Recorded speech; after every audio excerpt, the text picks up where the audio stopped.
은혜 받을 하나님의 말씀은 창세기 10장 15절에서 32절까지의 말씀입니다. 창세기 10장 15절에서 끝절까지의 말씀 찾으셨으면 교독합니다. 제가 먼저 읽습니다. 가나안은 장자 시돈과 헷을 낳고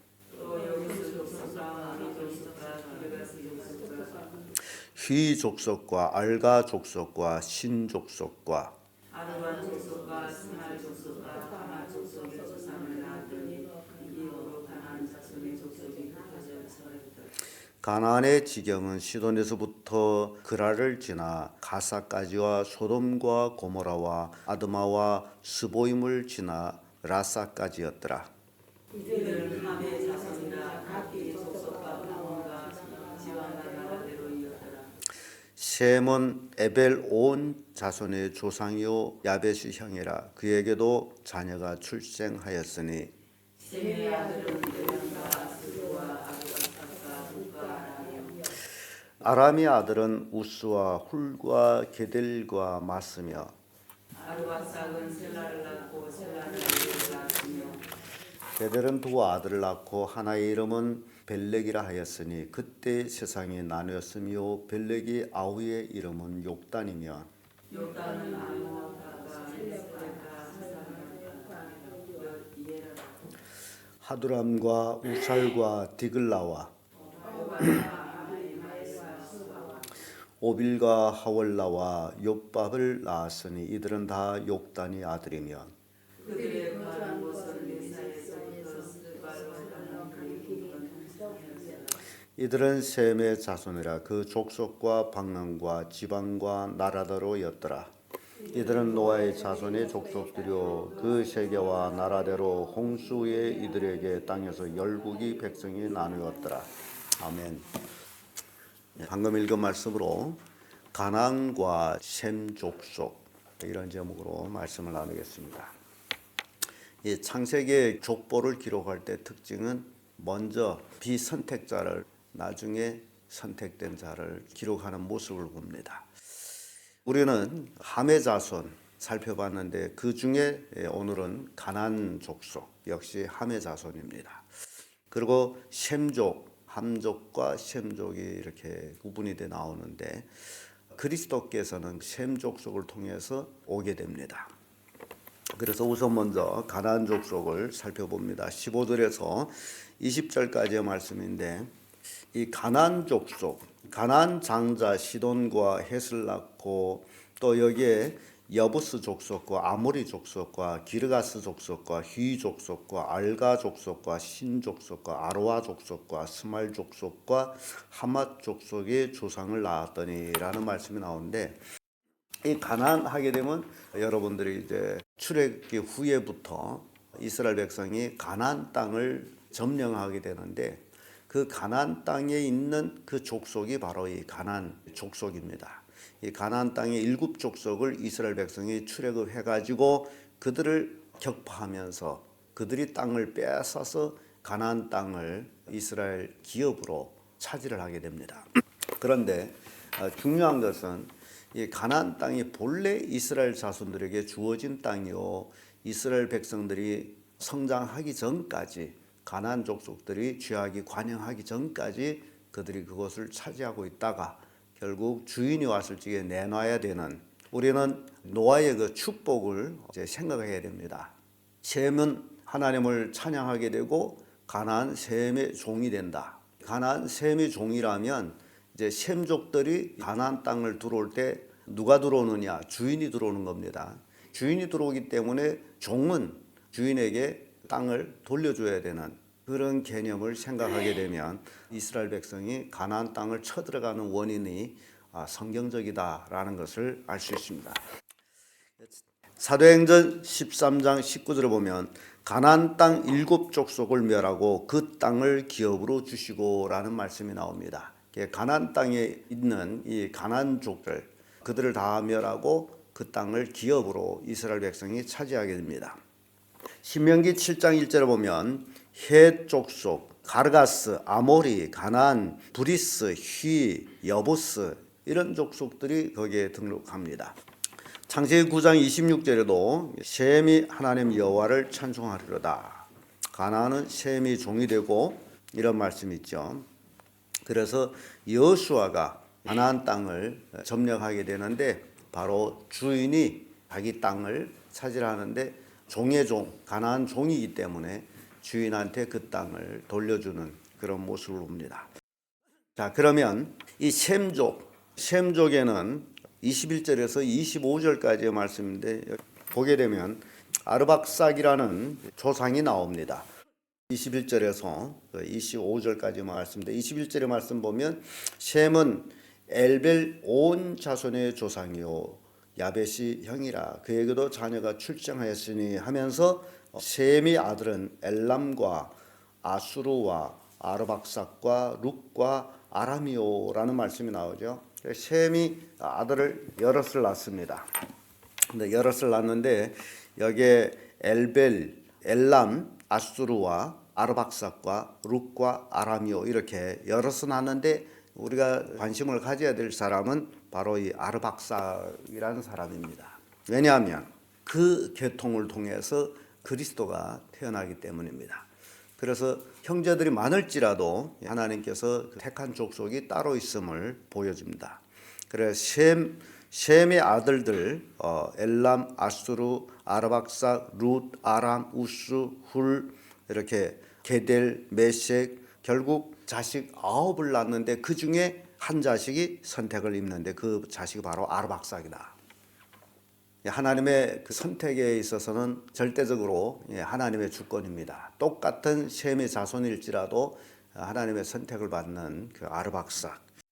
우리는 사무엘상 16장 13절에서 다윗의 형제들이 나타나는 것을 보는데 사무엘이 다윗의 아버지 이새를 불러가지고 하나님의 지시를 따라서 이새의 아들 중에서 이스라엘 왕을 삼기 위해서 기름을 붓습니다. 근데 그때 당시에 다윗은 여덟째로서 형제 여덟 중에 말째입니다. 근데 참 그 성경 보게 되면 말째들이 양치기를 하는 모습 봐요. 형들은 또 다른 일을 더 큰 일을 하나 봐요. 아마 양치기 하는 일이 제일 작은 일인 것 같아요. 그래서 다윗은 양치기를 하고 그래서 사무엘이 이스라엘 왕을 세우기 위해서 사울 왕을 피하고 왕을 세우기 위해서 기름을 가지고 이새를 찾아왔을 때 이새는 자기 아들을 쭉 세워서 보이는데 사무엘 눈에는 보기 좋은 그 다윗의 형님들 건장한 키 큰 그런 인물 좋고 그런 모습 보고서 기뻐할 때 하나님은 아니다. 사람 외모로 보지 말라. 이미 나는 한번 외모를 보고 패했다. 사울 왕을 놓고 하는 얘기예요. 그래서 7 형제들 다 지나갔는데도 하나님께서 기름 부어라 하는 이새의 아들을 찾지를 못했습니다. 그래서 또 묻으면 이 외에도 또 아들이 있느냐? 그랬더니 그때 하는 얘기가 말째가 있는데 별 볼품 없습니다. 근데 사무엘은 그 애가 오기까지는 우리가 아무것도 할 수 없다. 빨리 데려오너라. 그래서 다윗을 데려옵니다. 키가 작고 영준하지만은 사무엘이 그에게 기름 부어서 왕을 세웁니다.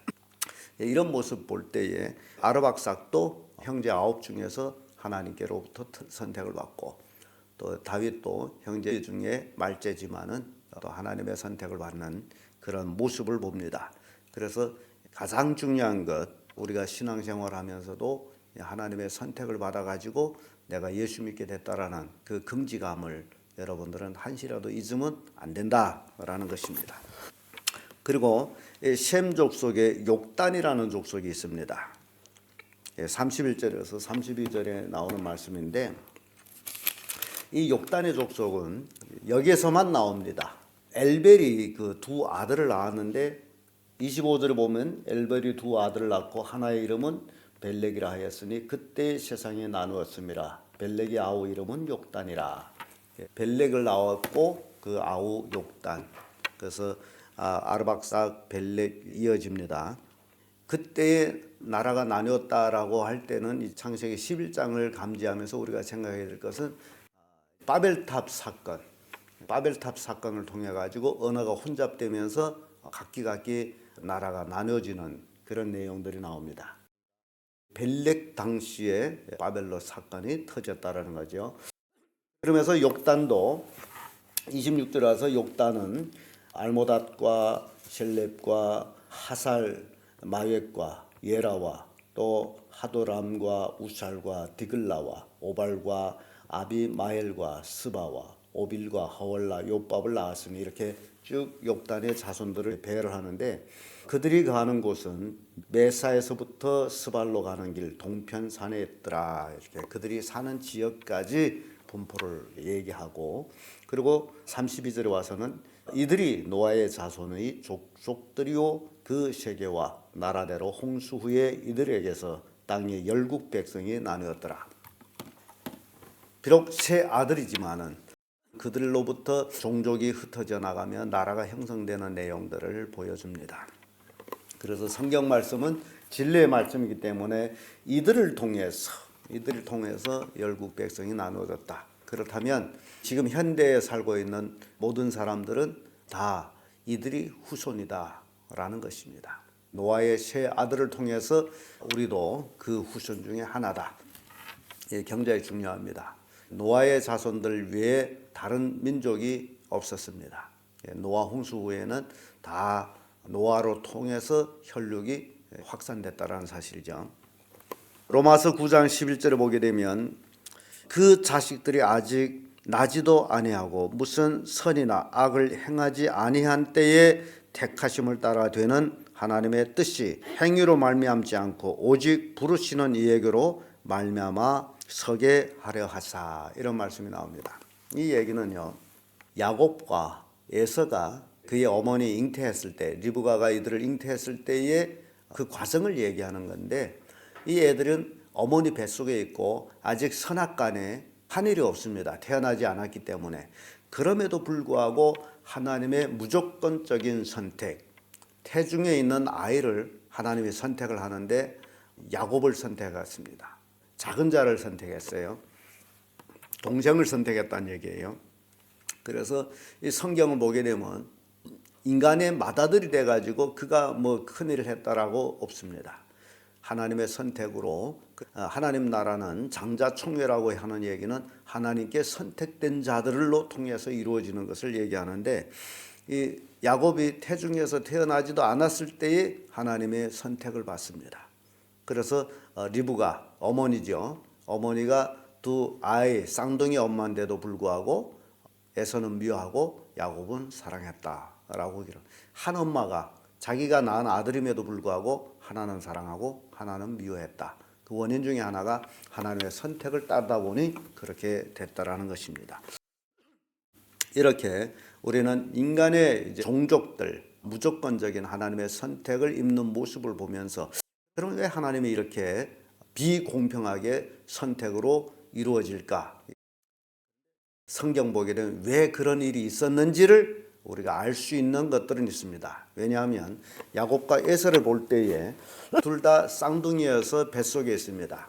그런데 이삭이 40세에 결혼을 하죠. 결혼해가지고 아이가 없습니다. 결혼해서 아이가 금방 낳아야 행복한데 아이가 없어요. 그래서 부부가 하나님 앞에 열심히 기도해서 이삭이 60세 될 때에 아이를 낳았는데 그때 낳은 아이가 쌍둥이예요. 리브가가 임신해서 아이를 낳았는데 그 아이가 에서와 야곱이죠. 에서가 먼저 태어나고 야곱이 나중에 태어납니다. 쌍둥이지만은 차순으로 인해서 형 동생으로 나누죠.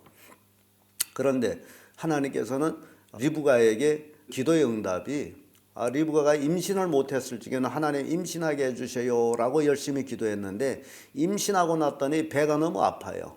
그래도 또 하나님께 왜 이렇게 고통스럽습니까? 했더니 네 태중에 두 민족이 있다. 큰 자는 작은 자를 섬길 것이다 라는 그 말씀을 받아요.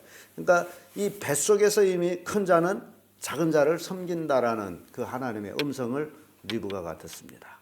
그래서 그것으로 인해서 리브가는 작은 자를 사랑하고 큰 자를 미워했어요. 왜냐하면 하나님의 뜻이 큰 자가 작은 자를 섬기는 것이기 때문에.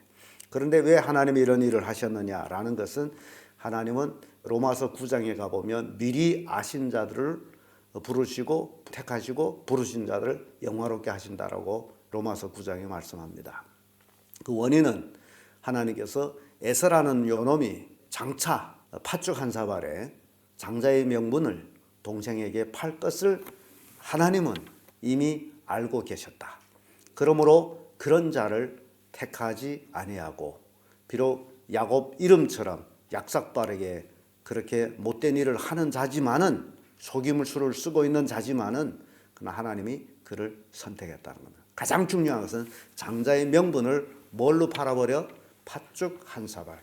오늘날도 에서와 같은 사람 참 많습니다. 여러분 꼭 명심해야 될 것은 먹을 것 때문에 주를 섬기는 것을 포기한다. 하늘나라를 포기한다. 지금 다른 말로 하면 돈 때문에 천국을 포기한다라는 것은 에서와 똑같은 자라는 사실이에요. 그런 것을 하나님은 미리 아시기 때문에 그들을 택하지 않고 계시다는 거예요. 여러분들이 이 족속을 통해 가지고 하나님의 택함을 받는 것, 바로 하나님은 우리를 알고 계시다. 그래서 사도 바울은 모태의 형질이 생기기 전에 모태에서 나는 선택을 받았다라고 고백을 합니다. 이것이 하나님의 선택입니다. 그렇다면 여러분들이 이 자리에 있다라는 것, 하나님께서 이미 창세전에 나를 아시고 택하셨다. 에베소서 1장 4절의 말씀이죠. 창세전에 그리스도 안에서 우리를 택하사. 그러면 여러분들이 이런 택함을 받았다면 이 택함에 감사하고 충성하고 하나님께 영광 돌리는 그런 성도들 되기를 예수님 이름으로 축복합니다.